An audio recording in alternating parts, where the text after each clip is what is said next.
근래 모의고사 기출에 출제되었던 지문을 같이 봅시다. 자, 19세기의 분트라는 학자는 인간의 정신세계가 의식으로 이루어져 있다고 보고 실험을 통해 인간의 정신현상과 행동을 설명하는 실험심리학을 주창하였다.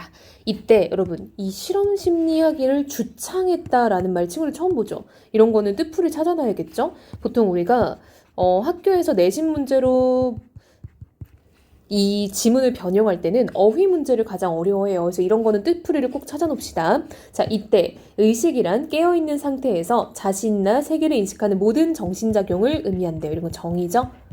그러나 여러분, 그러나는 역접이니까 반대되는 의견이 나올 거예요. 프로이트는 정신질환을 겪는 환자들을 치료하면서 인간에게는 의식과 다른 무의식 세계가 있다는 것을 발견했대요. 이에 그는 인간을 무의식의 지배를 받는 비합리적 존재로 간주하고 정신분석 이론을 통해 인간의 정신세계를 규명하려 하였다. 여러분, 자, 쌤이 지금 1문단에 나왔던 두 학자의 의견을 정리를 이렇게 옆에다 해놨어요. 자, 이건 여러분 나중에 영상 끝나고 멈춰서 필기하면 되니까 이건 일단 설명만 들어봅시다. 자, 보면요. 분트라는 사람과 프로이트라는 사람이 지금 어떤 의견을 제시하고 있는지를 쌤이 좀 간략하게 정리를 해봤는데요. 분트는 실험 심리학을 통해서 인간의 정신세계는 의식에 의해 굴러간다라고 했고요. 프로이트는 정신분석 이론을 통해서 인간은 무의식의 지배를 받는 존재다라고 얘기를 했다는 거죠. 자, 차이점은 뭐야? 얘는 의식을 중시했고 프로이트는 무의식을 중시했다는 거죠. 자, 이어서 프로이트 얘기 가봅시다. 프로이트에 의하면 인간의 정신세계 중 의식이 차지하는 영역은 빙산의 일각일 뿐이라고 했어요. 그쵸, 여러분? 프로이트는 의식은 별로 중요하지 않는다라고 봤다는 거죠. 너무 작은 부분이라는 거야. 자, 무의식이 정신세계의 대부분을 차지한다. 그는 무의식의 심연에는 원초아와 무의식에서 의식에 걸쳐 자아와 초자아가 존재한다고 봤다. 여러분 보세요. 프로이트는 의식은 딱 이 정도라고 본 거예요. 나머지는 싹 다 무의식인 거죠. 원초아는 성적 에너지를 바탕으로 본능적인 욕구를 충족하려는 선천적 정신 요소이다. 자, 여러분, 쌤 여기다 정리해놨어요. 원초아는 선천적이고 본능적인 욕구를 충족하려 하는 성적 에너지를 바탕으로 한 거다라고 되어 있죠. 반면 자아는 외적 상황으로 인해 충족되지 못하고 지연되거나 좌절된 원초아의 욕구를 사회적으로 용인될 수 있는 방법으로 충족하려는 정신 요소예요. 여러분, 자아라는 거 여기 정리했어요. 원초아의 욕구를 사회적으로 용인될 수 있는 방법, 즉 잘못된 게 아니라 사회적으로 이해될 수 있을 만큼. 마지막으로 초자아는 도덕률에 따라 원초아의 욕구를 억제하고 양심에 따라 행동하도록 하는 정신요소. 자, 여기 정리해놨죠? 도덕률에 따라서 원초아의 욕구를 여기는 억제야. 여러분, 중요한 건 뭐냐면 여기는 억제예요. 여기서는 욕구를 용인된 방법으로 추구하는 거였어. 그치? 다르죠?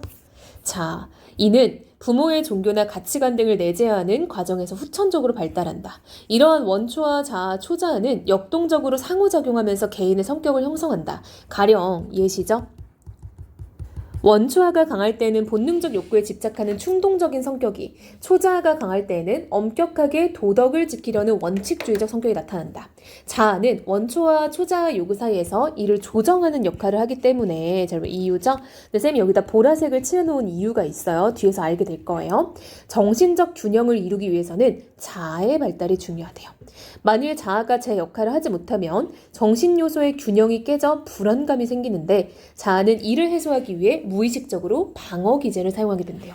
즉, 균형이 깨지면 방어 기제를 쓴다는 거야. 대표적인 방어 기제로는 억압이나 승화 등이 있다. 억압은 자아가 수용하기 힘든 욕구를 무의식 속으로 억누르는 것을 말하고요. 정의죠? 승화라는 거는 그러한 욕구를 예술과 같은 가치 있는 활동으로 전환하는 것을 의미한다. 개인마다 습관적으로 사용하는 방어기제는 다 달라. 그쵸? 그러니까 어떤 방어기제를 사용하냐에 따라 개인의 성격 형상에도 영향을 미친다라는 거죠. 프로이트는 어린 시절에 해소되지 않은 원초와의 욕구나 정신 요소 간의 갈등은 성인이 된 후에도 지속적으로 영향을 주기 때문에 이 시기에 부모와의 상호작용 경험이 성격 형성에 큰 영향을 준다라고 설명을 했대요. 특히 그는 성인의 정신질환을 어린 시절의 심리적 갈등이 재현된 것으로 보고 이를 치유하기 위해서는 무의식에 내재되어 있는 과거 상처를 의식의 세계로 끌어내는 것이 필요하다라고 봤대요. 이러한 프로이트의 이론은 기존의 이론에서 간과한 무의식에 대한 탐구를 통해 인간 이해에 대한 지평을 넓혔다는 평을 받고 있대요. 여러분, 그럼 기존의 이론은요, 의식을 좀 더 중요시 여겼구나라는 거 알 수 있겠죠. 자, 여러분, 두 번째 질문은 융에 관한 질문인데요. 융은 프로이트의 정신분석 이론에 반기를 들고, 그쵸, 여러분? 반대하는 입장이었다는 거야. 분석 심리학을 주창하였다. 여기 또 나왔죠, 여러분? 이것도 풀어놓읍시다. 자, 무의식은 단지 의식에서 수용할 수 없는 원초적 욕구나 해결되지 못한 갈등의 창고로 본 건 프로이트야. 그거와 달리 대조죠. 융은 무의식을 인간이 잠재적 가능성을 실현할 때 필요한 창조적 에너지의 셈으로 봤대요. 즉 융은 약간 긍정적으로 봤다라는 거죠. 근데 프로이트는 갈등의 창고, 즉 부정적으로 봤다는 거 알 수 있겠죠. 그의 분석 심리학은 프로이트 이론과 구별된다. 융은 정신세계의 가장 바깥쪽에는 의식이, 그 안쪽에는 개인 무의식이, 그리고 맨 안쪽에는 집단 무의식이 순서대로 자리 잡고 있다고 보았다. 의식은 생각이나 감정, 기억과 같이 인간이 직접 인식할 수 있는 영역으로 여기에는 자아가 존재해요. 여러분 여기 의식 보이죠? 자, 이 부분에는 생각, 감정, 기억, 이런 인간이 직접 인식할 수 있는 것들이 여기에 들어있대요. 그리고 거기엔 자아가 있대.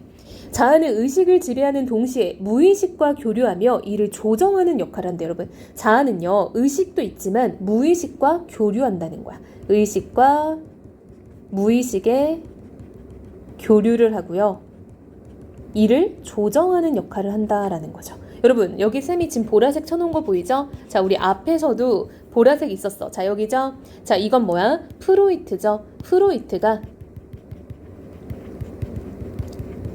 주장인데 저 부분은 융의 주장이죠. 즉, 둘 사이에 공통점이 있는 거야. 자아는 조정하는 역할을 한다는 거야. 여기도 있죠. 자아는 조정하는 역할을 한다. 그래서 이런 건 체크해 놔야겠죠? 개인 무의식은 의식에 의해 배제된 생각이나 감정, 기억 등이 존재하는 영역이래요. 여러분, 개인 무의식은 여기에요. 여기엔 뭐가 있다? 의식에 의해 배제되어 있는 것들이 들어있대요. 자, 마지막으로 집단 무의식은 태어날 때부터 누구나 가지고 있는 원초적이며 보편적인 무의식이래요. 자, 여기 좀 정리했어요. 선천적인데요. 여기는 원초적이고 보편적인 무의식이 들어있다라고 되어 있죠. 자, 거기에는 진화를 통해 축적되어 온 인류의 경험이 원형의 형태로 존재한다. 가령 어두운 상황에서 누구나 공포심을 느끼는 것이 원형에 해당한다. 융에 따르면 집단 무의식의 가장 안쪽에는 자기가 존재한다. 여러분, 여기 가장 안쪽, 여기죠. 여긴 자기가 존재한대요. 그쵸? 이는 정신세계에 내재하는 개인의 근원적인 모습이라고 할 수 있다. 융은 자아가 성찰을 통해 무의식의 심연에 존재하는 자기를 발견하면 인간은 비로소 타인과 구별되는 고유한 존재가 된다고 보고 이를 개별화라고 했대요. 정의죠? 이는 의식에 존재하는 자아가 무의식과 끊임없이 상호작용하여 무의식의 영역을 의식으로 통합하는 과정, 즉 무의식을 의식화하는 과정에서 이루어진대. 여러분 봐봐. 중요한 건 뭐냐면요, 무의식의 영역을 의식으로 통합한대. 한마디로 융은 무의식을 의식으로 꺼내는 게 중요하다라고 봤다는 거죠.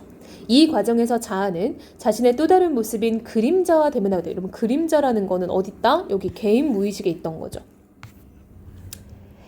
집단 무의식에 존재하는 여러 원형들을 발견하게 된다. 결국 자아가 무의식의 심연에 존재하는 자기를 찾아가는 과정은 정신세계를 구성하는 자아와 그림자, 그리고 집단 무의식에 존재하는 여러 원형들을 만나서 통합하는 과정이라는 거죠. 이거를 통합하는 과정이 바로 우리가 자아가 자기를 찾아가는 과정이라는 거야. 이러한 과정에서 개인은 내면의 성숙을 이루며 자신의 정체성을 찾게 된다라고 되어 있죠. 자, 여러분, 일단은 쌤이 여기 필기를 좀 많이 해놨어요. 근데 이런 것들은 사실 여러분 지문에 다 나와 있는 내용이에요. 나와 있는 내용인데 좀 더 보기 좋게 필기를 해놓은 거니까 친구들도 영상이 끝나고 나면은 한번 찾아보면 좋겠죠. 본인이 한번 써봐도 좋고요. 그리고 쌤한테 이제 뭐 질문을 해도 되고 아니면 쌤의 필기를 옮겨도 되고, 그쵸? 이거는 일단은 이해를 하고 나서 우리가 필기하는 게 좋을 것 같아요.